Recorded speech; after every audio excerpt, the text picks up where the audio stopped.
My name is Deb Pollux, and I'm the Spiritual Life Coordinator at Spero Family Services in Mount Vernon. We're going to watch a brief video now. It's a segment from a 60-minute episode with Oprah Winfrey. A correspondent candid with Oprah Winfrey. Oprah, your story for 60 Minutes this week is about childhood trauma. And there's a lot of new science here about trauma-informed care. For anyone who's dealing with a traumatized child, what can they learn from your story? Well, I think that this story is it is my hope that our story on trauma-informed care will not just be impactful, but will also be revolutionary. It certainly has caused a revolution in my own life. And I was struck by the story because it reminded me of my own childhood growing up in Milwaukee. It's not lost on me, the irony of being back in the same city, Milwaukee, where I grew up on welfare, poor, a lot of negative experiences, sexual abuse and all of that. What's the difference between a really bad childhood and being able to overcome that and a traumatic childhood and someone not being able to overcome that? Really, it boils down to something pretty simple. And the answer that Dr. Bruce Perry gives you is relationships. If you also have opportunities to be connected to people in positive ways, that can buffer some of those effects. And as you get older... I'd like to know more about that. What he really means is love. He's a scientist, he's not going to use the word love, but it really is about how you are responded to, valued, trusted, and loved by those around you. So I didn't get it from the people who I felt I should have gotten it from. It can be anybody who cares enough about you to ask the question, what happened to you? Could you trace back in your mind, it was that person who made it? I know exactly who did it. I know exactly the moment I started to feel valued, and for me, it was school. I wanted to be a fourth grade teacher because of Mrs. Duncan. And I haven't seen Mrs. Duncan since then, and Mrs. Duncan is here today. Mrs. Duncan! The moment I felt the most value was in my fourth grade class when Mrs. Duncan said to me, I was the one who was chosen to lead the class and whatever it was. So what was I like? I don't really remember. I do remember you. I remember you were such a fluent reader. Well, if I had a class full of students like Oprah, I would have been floating on air. Mrs. Duncan instilled in me this sense of believing that I mattered. And that is what every human being is looking for. when you first heard that I had done something in life, did you know that it was me? Yes, I kept it with you without your being aware of it. And it was Mrs. Duncan who helped heal you? For me, yes. It was Mrs. Duncan, and then it was my sixth grade teacher, Mr. Graham. It was school that made me feel a sense of value and connection. You learned a lot on this story. Oh, I learned a lot on this story. This story was life-changing for me. Life-changing, really? Life-changing. And people use that word rhetorically. Life-changing. It's changed the way I operate in my business, with my people, with my school. 1, 2, 3. You say that the most important question to ask of people who have gone through trauma is not what's wrong with you, but what happened to you. Yeah. Yeah. Yeah. So when you see, a church being shot up, or you see, all of the headline-making stories of people seemingly gone mad, your first thought is, what happened to that person? Right. Right. What has been life-changing for me is the question, what happened to you? Not what is wrong with you, but what happened to you? Which is an important question, not just for people who have been so-called traumatized, but it's the most important question you can ask of anyone. I can say that of all the stories I've ever done in my life and all of the experiences I've ever had and people I've interviewed, this story has had more impact on me than practically anything I've ever done. It's changed the way you see everyone? It's changed the way I see everyone. So when I have an employee who is acting out of line or who is just being a jerk, I don't think, what's wrong with that guy? What's wrong with that girl? What's wrong with that boy? I think, I wonder what happened to them. I wonder what happened to them.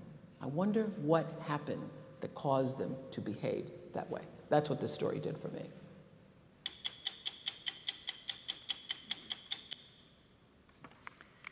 On your tables are some handouts that are called blob trees. If you don't have one in front of you, look around, because for the next little exercise, each person needs a blob tree handout. Now, I invite you to go ahead and read the information given and then circle 3 blobs. And the directions are written under the word activity. I'll give you a moment or two to do that, and then we're going to share our blobs with someone near us.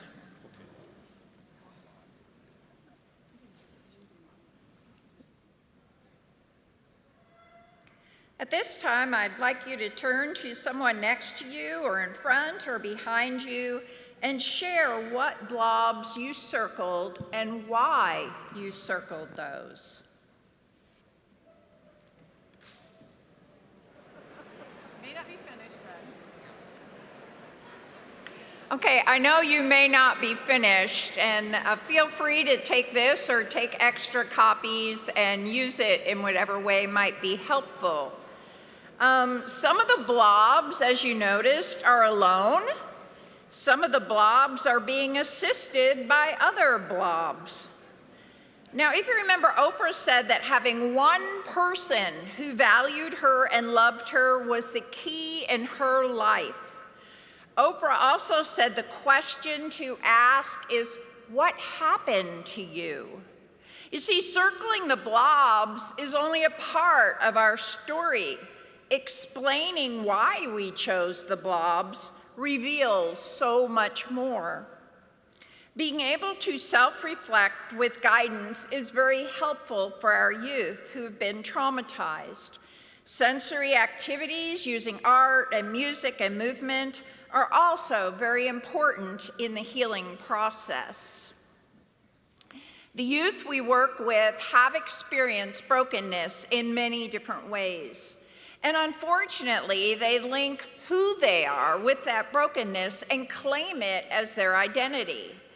There is a deep struggle to believe they have worth or anything of value to offer. Along with being emotionally broken, typically they're spiritually broken too. A certainty that there's absolutely nothing lovable about them, so God can't love them. Some youth have compared it to being thrown away or discarded. Families have thrown them away. Communities have thrown them away. And God has thrown them away. So I found that just talking about spiritual truths doesn't connect with some youth. And so I use creative experiences to help them understand they too are God's beloved children. One week in our spiritual life group, I brought in a pretty glass plate and I started talking about how special this plate is to me and how precious it is. And then accidentally it fell and broke into many pieces. The youth were so upset and they were quick to say, "Oh no, Miss Deb, now you're gonna have to throw it away." And I shared with them how I can glue it back together. And just because it's broken doesn't mean it can't still be used and still be loved. So the youth and myself, we carefully glued it back together with gold-colored glue. Actually, the youth thought it was prettier than before. Even with the cracks, there was that gold line just connecting all the pieces of the plate. And then I compared it to their lives, that they are like beautiful, precious plates that God loves. And when their lives get broken, God takes the broken pieces and glues the pieces back together with golden love and transforms who they are into a beautiful new self. The breaks haven't disappeared, you can still see them, but the broken pieces were lovingly put back together and they're whole and they're unique and they're one of a kind. The youth really seemed to get what I was saying. I put the plate in my office window as a reminder. One day, a youth Katie walked by my office. She stopped, she stared, and then she came in. She said, "Miss Deb, it's the plate." She said, "It helped me believe even with all the stuff from the past, God won't throw me away. And God can still use me, even though I've been broken big time." Creativity helps our youth understand spirituality on a deeper level.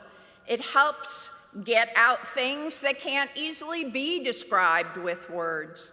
It helps them see God and God's love for them in completely new ways and with completely new eyes.